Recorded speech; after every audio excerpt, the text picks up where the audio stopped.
Здравейте, казвам се Ивелин Михайлов и съм изпълнителен директор на исторически парк.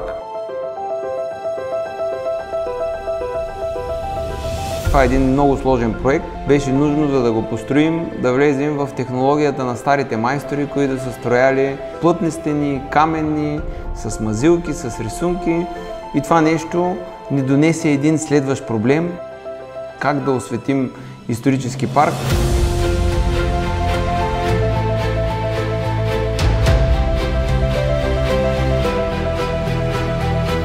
И тук успяхме да постигнем голяма победа, защото се запознахме с Самет и фирма Polaris, които наистина са страхотни специалисти.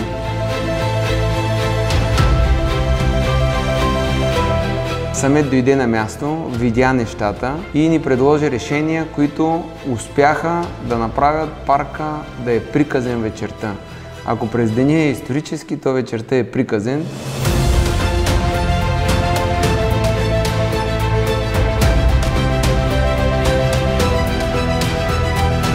Казвам се Самет и съм управител на фирма Polaris. Когато исторически парк се свърза с нас, нямахме и идея за какъв мащабен проект става въпрос.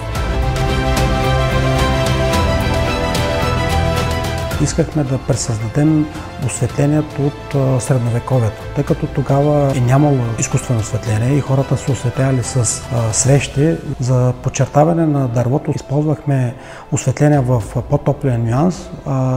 За осветлението на мраморните елементи прибегнахме до студения цвят, за да подсилим ефекта на самия мрамор.